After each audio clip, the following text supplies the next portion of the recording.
पेश है मुंशी प्रेमचंद जी की कहानी लांछन।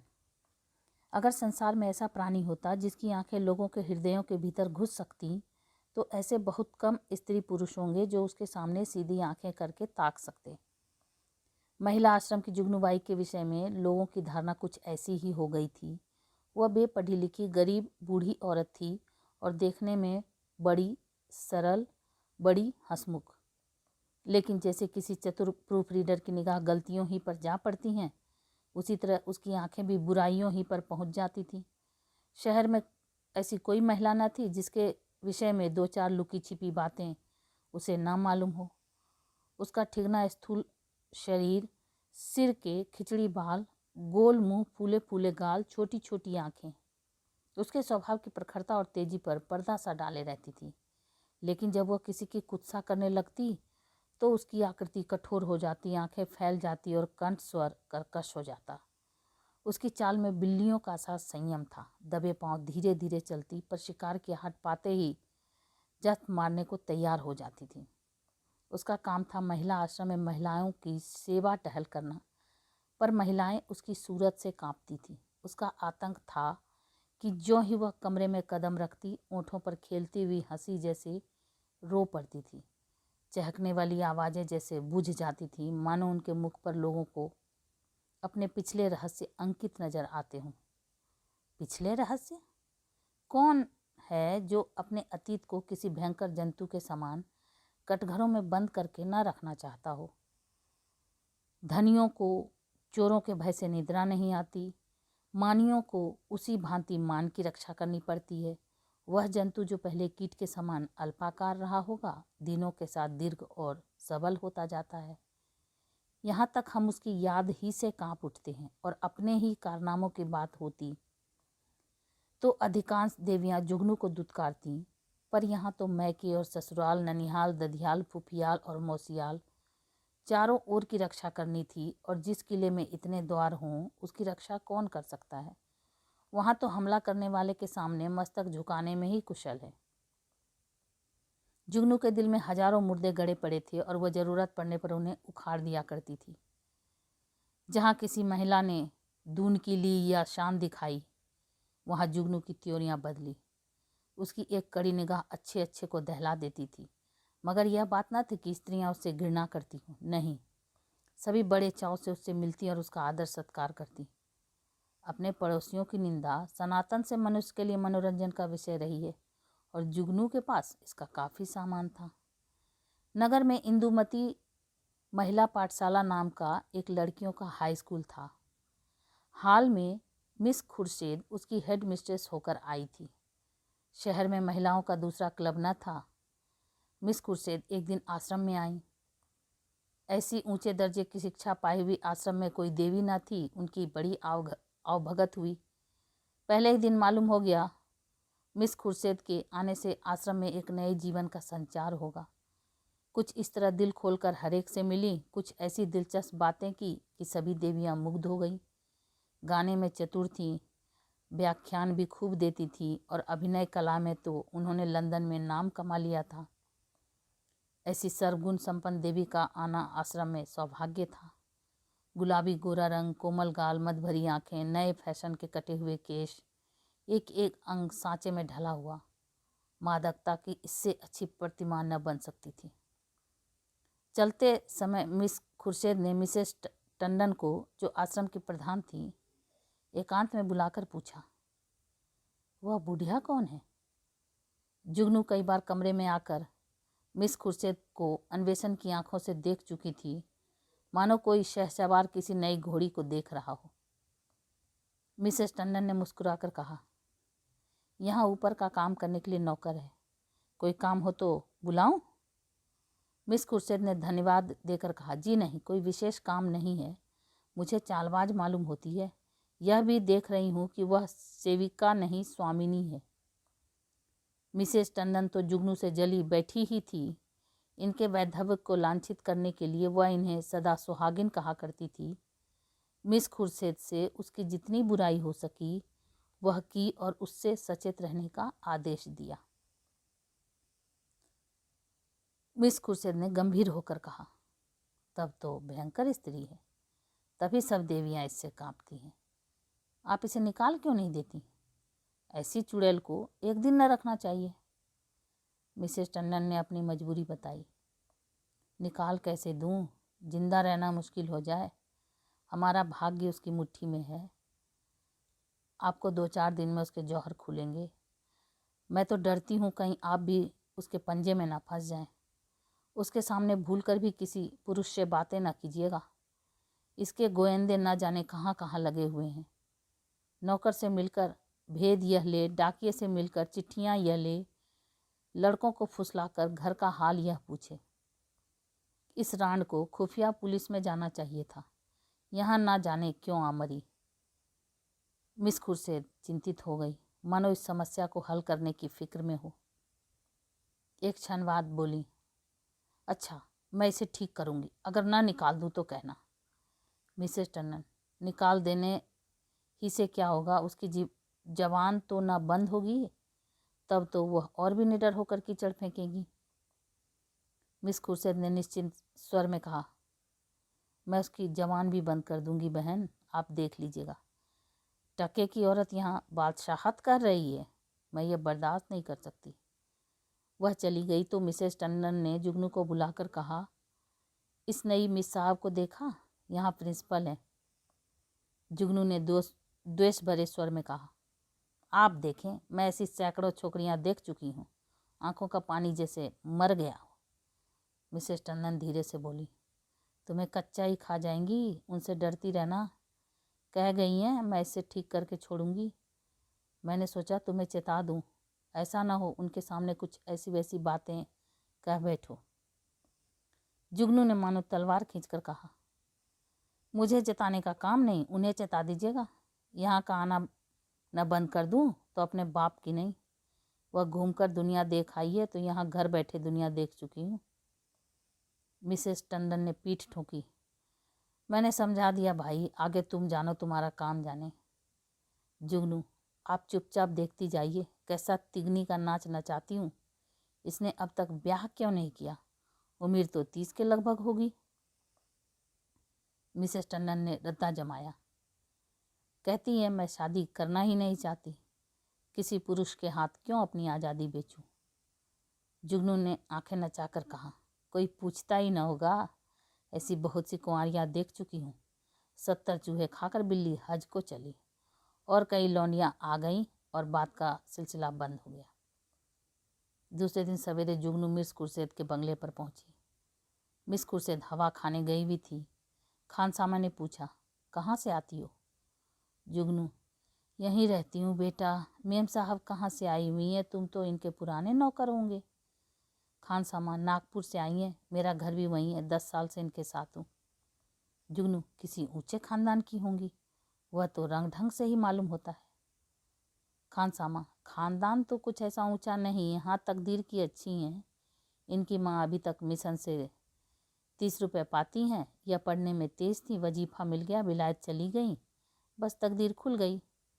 अब तो अपनी माँ को बुलाने वाली हैं, लेकिन वह बुढ़िया शायद ही आवे। यह गिरजे विरजे नहीं जाती, इससे दोनों में पटती नहीं। जुगनू, मिजाज की तेज मालूम होती है। खानसामा, नहीं, यूँ तो बहुत नेक हैं, गिरजे नहीं जाती। तुम क्या नौकरी की तलाश में हो? करना चाहो तो कर लो, एक आया रखना चाहती हैं। जुगनू, नहीं बेटा, मैं अब क्या नौकरी करूँगी। इस बंगले में पहले जो मेम साहब रहती थी वो मुझ पर बड़ी निगाह रखती थी। मैंने समझा चलूँ नई मेम साहब को आशीर्वाद दे आऊँ। खानसामा, यह आशीर्वाद लेने वाली मेम साहब नहीं है, ऐसों से बहुत चिढ़ती हैं। कोई मंगता आया और उसे डांट बताई, कहती हैं बिना काम किए किसी को जिंदा रहने का हक नहीं, भला चाहती हो तो चुपके से रह लो। जुगनू, तो यह कहो इनका कोई धर्म कर्म नहीं, फिर भला गरीबों पर क्यों दया करने लगी। जुगनू को अपनी दीवार खड़ी करने के लिए काफ़ी सामान मिल गया। नीच खानदान की है, माँ से नहीं पटती, धर्म से विमुख है। पहले धाबे में इतनी सफलता कुछ कम न थी। चलते चलते खानसामा से इतना और पूछा, इनके साहब क्या करते हैं? खानसामा ने मुस्कुरा कर कहा, इनकी तो अभी शादी भी नहीं हुई है, साहब कहाँ से होंगे। जुगनू ने बनावटी आश्चर्य से कहा, अरे अब तक ब्याह ही नहीं हुआ? हमारे यहाँ तो दुनिया हंसने लगे। खानसामा, अपना अपना रिवाज है, इनके यहाँ तो कितनी ही औरतें उम्र भर ब्याह नहीं करती। जुगनू ने मार्मिक भाव से कहा, ऐसी कुंवारियों को मैं बहुत देख चुकी। हमारी बिरादरी में कोई इस तनो रहे तो थोड़ी थोड़ी हो जाए, मुदा इनके यहाँ जो जी में आवे करो, कोई नहीं पूछता। इतने में मिस खुर्शीद आ पहुंची। गुलाबी जाड़ा पड़ने लगा था। मिस साहब साड़ी के ऊपर ओवरकोट पहने हुई थी। एक हाथ में छतरी थी, दूसरे हाथ में छोटे कुत्ते की जंजीर। प्रभात की शीतल वायु में व्यायाम ने कपोलों को ताज़ा और सुर्ख कर दिया था। जुगनू ने झुककर सलाम किया, पर उन्होंने उसे देखकर भी न देखा। अंदर जाते ही खानसामा को बुलाकर पूछा, यह औरत क्या करने आई है? खानसामा ने जूते का फीता खोलते हुए कहा, भिखारिन है हुजूर, पर औरत समझदार है। मैंने कहा यहाँ नौकरी करेगी तो राजी नहीं हुई। पूछने लगी, इनके साहब क्या करते हैं? जब मैंने बता दिया तो इसे बड़ा ताज्जुब हुआ, और होना भी चाहे। हिंदुओं में तो दूध मुहे बालकों तक का विवाह हो जाता है। खुर्शीद ने जांच की। और क्या कहती थी? और तो कोई बात नहीं हुजूर। अच्छा, उसे मेरे पास भेज दो। जुगनू ने ज्यों ही कमरे में कदम रखा, मिस खुर्शीद ने कुर्सी से उठकर स्वागत किया। आइए माँ जी, मैं जरा सैर करने चली गई थी। आपके आश्रम में तो सब कुशल हैं? जुगनू एक कुर्सी का तकिया पकड़कर खड़ी खड़ी बोली, कुशल है मिस साहब। मैंने कहा आपको आशीर्वाद दे आऊँ। मैं आपकी चेरी हूँ। जब कोई काम पड़े मुझे याद कीजिएगा। यहाँ अकेले तो हुजूर को अच्छा ना लगता होगा। मिस खुर्शीद, मुझे अपने स्कूल की लड़कियों के साथ बड़ा आनंद मिलता है। वे सब मेरी ही लड़कियाँ हैं। जुगनू ने मातृभाव से सिर हिलाकर कहा, यह ठीक है मिस साहब, पर अपना अपना ही है। दूसरा अपना हो जाए तो अपनों के लिए कोई क्यों रोए। सहसा एक सुंदर सजीला युवक रेशमी सूट धारण किए, जूते चरमर करता हुआ अंदर आया। मिस खुर्शीद ने इस तरह दौड़कर प्रेम से उसका अभिवादन किया मानो जामे में फूली न समाती हो। जुगनू उसे देखकर कोने में दुबक गई। खुर्शीद ने युवक से गले मिलकर कहा, प्यारे, मैं कब से तुम्हारी राह देख रही हूँ। जुगनू से, माँ जी आप जाएं, फिर कभी आना। यह हमारे परम मित्र विलियम किंग हैं। हम और यह बहुत दिनों तक साथ साथ पढ़े हैं। जुगनू चुपके से निकल कर बाहर आई। खानसामा खड़ा था। पूछा, यह लौंडा कौन है? खानसामा ने सिर हिलाया। मैंने इसे आज ही देखा है। शायद अब कुंवारपन से जी उबा। अच्छा तहरदार जवान है। जुगनू, दोनों इस तरह टूट कर मिले हैं कि मैं तो लाज के मारे गड़ गई। ऐसा चूमा चाटी तो जोरू खसम में नहीं होती। दोनों लिपट गए। लौंडा तो मुझे देखकर कुछ झिझकता था, पर तुम्हारी मिस साहब तो जैसे मतवाली हो गई थी। खानसामा ने मानो अमंगल के आभास से कहा, मुझे तो कुछ बेढब मामला नजर आता है। जुगनू तो यहाँ से सीधे मिसेस टंडन के घर पहुंची। इधर मिस खुर्शीद और युवक में बातें होने लगी। मिस खुर्शीद ने कहा मारकर कहा, तुमने अपना पार्ट खूब खेला लीला। बुढ़िया सचमुच चौंधिया गई। लीला, मैं तो डर रही थी कि कहीं बुढ़िया भांप ना जाए। मिस खुर्शीद, मुझे विश्वास था वह आज जरूर आएगी। मैंने दूर ही से उसे बरामदे में देखा और तुम्हें सूचना दी। आज आश्रम में बड़े मजे रहेंगे। जी चाहता है महिलाओं की कनफुसकियाँ सुनती। देख लेना, सभी उसकी बातों पर विश्वास करेंगी। लीला, तुम भी तो जानबूझकर दलदल में पांव रख रही हो। मिस खुर्शीद, मुझे अभिनय में मजा आता है, दिल लगी रहेगी। बुढ़िया ने बड़ा जुल्म कर रखा है, जरा उसे सबक देना चाहती हूँ। कल तुम इसी वक्त इसी ठाट से फिर आ जाना। बुढ़िया कल फिर आएगी। उसके पेट में पानी ना हजम होगा। नहीं, ऐसा क्यों? जिस वक्त वह आएगी मैं तुम्हें खबर दूंगी। बस तुम छैला बनी हुई पहुंच जाना। आश्रम में उस दिन जुगनू को दम मारने की फुर्सत ना मिली। उसने सारा वृत्तांत मिसेस टंडन से कहा। मिसेस टंडन दौड़ती हुई आश्रम पहुंची और अन्य महिलाओं को खबर सुनाई। जुगनू उसकी तस्दीक करने के लिए बुलाई गई। जो महिला आती वह जुगनू के मुंह से यह कथा सुनती। हर एक रिहर्सल में कुछ कुछ रंग और चढ़ जाता, यहाँ तक कि दोपहर होते होते सारे शहर के सभ्य समाज में वह खबर गूंज उठी। एक देवी ने पूछा, यह युवक है कौन? मिसेस टंडन, सुना तो उनके साथ का पढ़ा हुआ है, दोनों में पहले से कुछ बातचीत रही होगी। वही तो मैं कहती थी, इतनी उम्र हो गई, यह कुंवारी कैसे बैठी है? अब कलई खुली। जुगनू, और कुछ हो ना हो, जवान तो बांका है। टंडन, यह हमारी विद्वान बहनों का हाल है। जुगनू, मैं तो उसकी सूरत देखते ही ताड़ गई थी, धूप में बाल नहीं सफ़ेद किए हैं। टंडन, कल फिर जाना। जुगनू, कल नहीं, मैं आज रात ही को जाऊंगी, लेकिन रात को जाने के लिए कोई बहाना जरूरी था। मिसेस टंडन ने आश्रम के लिए किताब मंगवा भेजी। रात को 9 बजे जुगनू मिस खुर्शेद के बंगले पर जा पहुंची। संयोग से लीलावती उस वक्त मौजूद थी। बोली, बुढ़िया तो बेतरह पीछे पड़ गई। मिस खुर्शेद, मैंने तुमको कहा था ना, उसके पेट में पानी ना पचेगा। तुम जाकर रूप भर आओ, जब तक मैं बातों में लगाती हूँ। शराबियों की तरह अंट संट बकना शुरू करना, मुझे भगा ले जाने के प्रस्ताव भी करना, बस यूँ बन जाना जैसे अपने होश में नहीं हो। लीला मिशन में डॉक्टर थी, उसका बंगला भी पास ही था।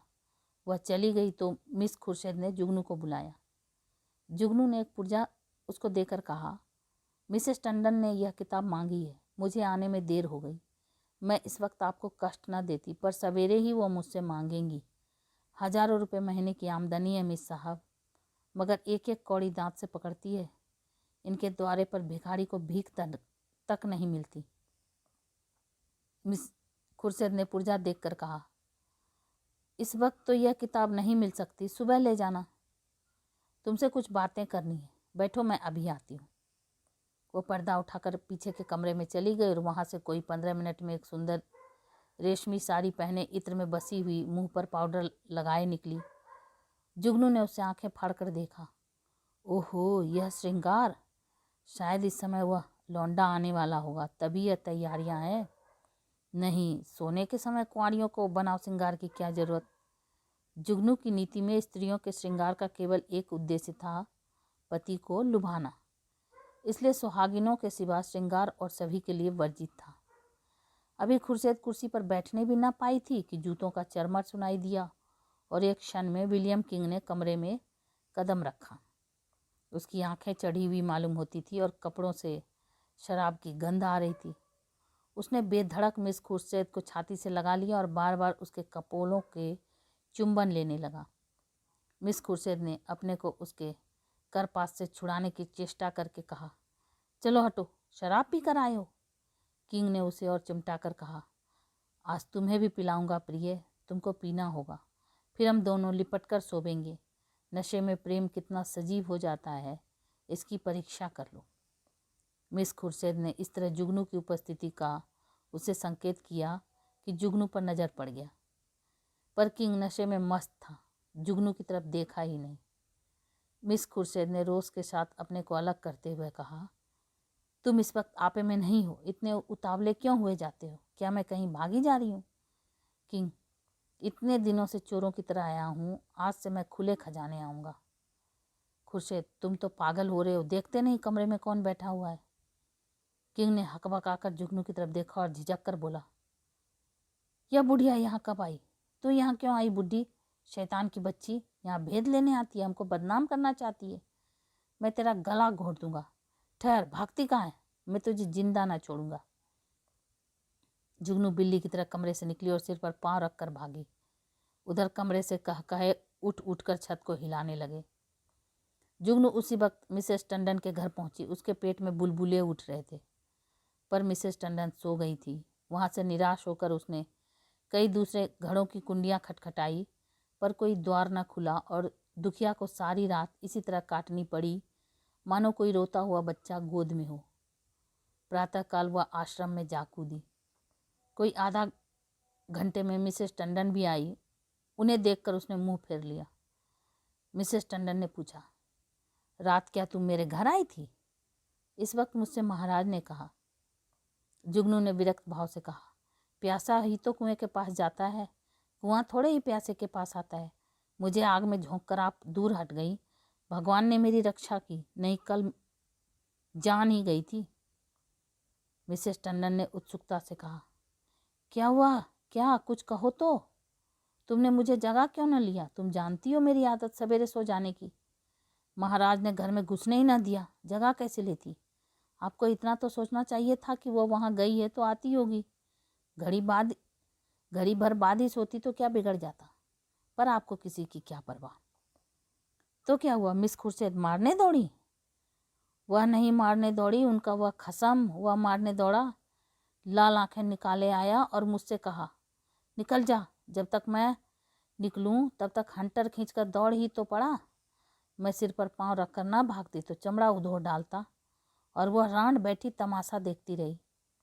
दोनों में पहले से सदी बदी थी। ऐसी कुलटाओं का मुंह देखना पाप है। बेसबा भी इतनी निर्लज न होगी। जरा देर में और देवियां आ पहुंची। यह वृत्तांत सुनने के लिए सभी उत्सुक हो रही थी। जुगनू की कैंची अविश्रांत रूप से चलती रही। महिलाओं को इस वृत्तांत में इतना आनंद आ रहा था कि कुछ न पूछो। एक एक बात को खोद खोद कर पूछती थी। घर के काम धंधे भूल गए, खाने पीने की सुधि भी न रही, और एक बार सुनकर उनकी तृप्ति न होती थी। बार बार वही कथा नए आनंद से सुनती थी। मिसेस टंडन ने अंत में कहा, हमें आश्रम में ऐसी महिलाओं को लाना अनुचित है। आप लोग इस प्रश्न पर विचार करें। मिसेस पांड्यान ने समर्थन किया, हम आश्रम को आदर्श से गिराना नहीं चाहते। मैं तो कहती हूँ ऐसी औरत किसी संस्था के प्रिंसिपल बनने के योग्य नहीं। मिसेस बांगड़ा ने फरमाया, जुगनूबाई ने ठीक कहा था, ऐसी औरत का मुंह देखना भी पाप है। उससे साफ कह देना चाहिए, आप यहाँ तशरीफ न लावें। अभी यह खिचड़ी पक ही रही थी कि आश्रम के सामने एक मोटर आकर रुकी। महिलाओं ने सिर उठा उठा कर देखा। गाड़ी में मिस खुर्शीद और विलियम किंग बैठे हुए थे। जुगनू ने मुंह फैलाकर हाथ से इशारा किया, वही लौंडा है। महिलाओं का संपूर्ण समूह चिक के सामने आने के लिए विकल हो गया। मिस खुर्शीद ने मोटर से उतरकर हुड बंद किया और आश्रम के द्वार की ओर चली। महिलाएं भाग भाग कर अपनी अपनी जगह आ बैठी। मिस खुर्शीद ने कमरे में कदम रखा। किसी ने स्वागत न किया।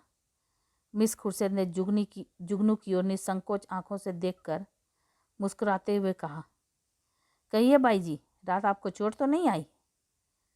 जुगनू ने बहुत तेरी दीदा दिलेर स्त्रियां देखी थी, पर इस डिडाई से उसे चकित कर दिया। चोर हाथ में चोरी का माल लिए शाह को ललकार रहा था।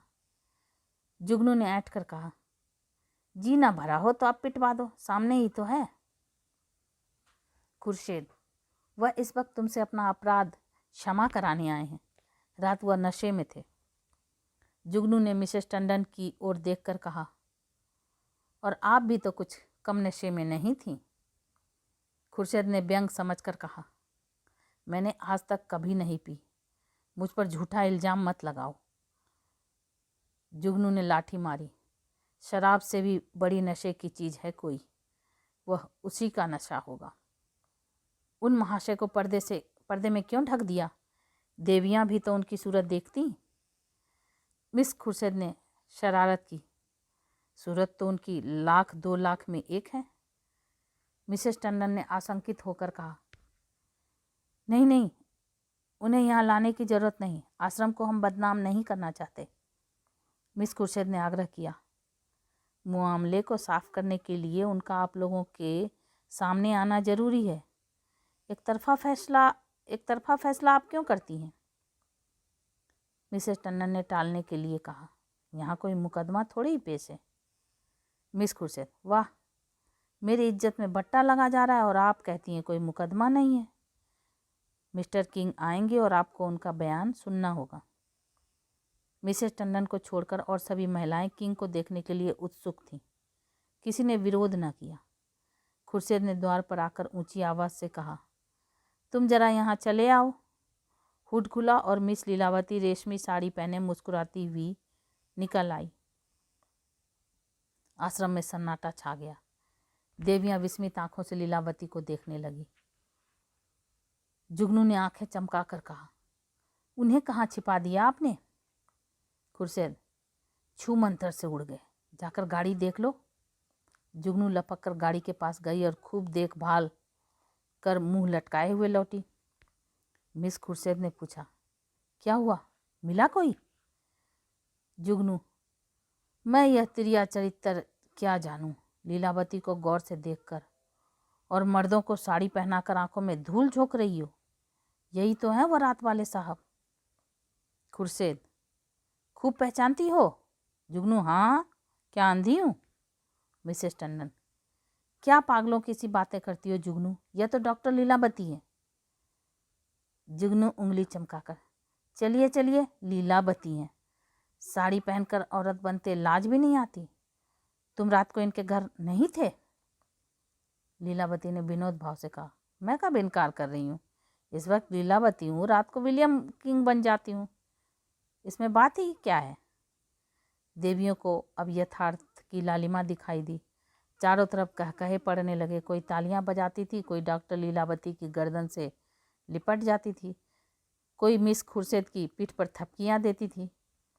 कई मिनट तक हू हक मचता रहा। जुगनू का मुंह उस लालिमा में बिल्कुल जरा सा निकल आया, जबान बंद हो गई। ऐसा चरका उसने कभी न खाया था, इतनी जलील कभी न हुई थी। मिसेज मेहरा ने डांट बताई, अब बोलो दाई, लगी मुंह में कालिक की नहीं? मिसेज बांगड़ा, इसी तरह सबको बदनाम करती है। लीलावती, आप लोग भी तो जो यह कहती है उस पर विश्वास कर लेती हैं। इस हरबोंग में जुगनू को किसी ने जाते ना देखा। अपने सिर पर यह तूफान उठते देखकर उसे चुपके से सड़क जाने में ही अपनी कुशल मालूम हुई।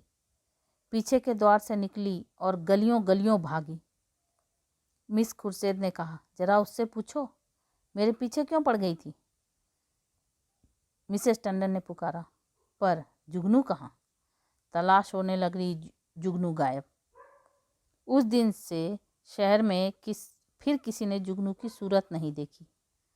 आश्रम के इतिहास में यह मामला आज भी उल्लेख और मनोरंजन का विषय बनाया हुआ है। तो ये आप सुन रहे थे मुंशी प्रेमचंद जी की कहानी लांछन, रेणु की आवाज़ में। ऐसी ही अद्भुत कहानियों को सुनने के लिए मेरे चैनल को सब्सक्राइब करें, लाइक करें और शेयर करें। Thank you.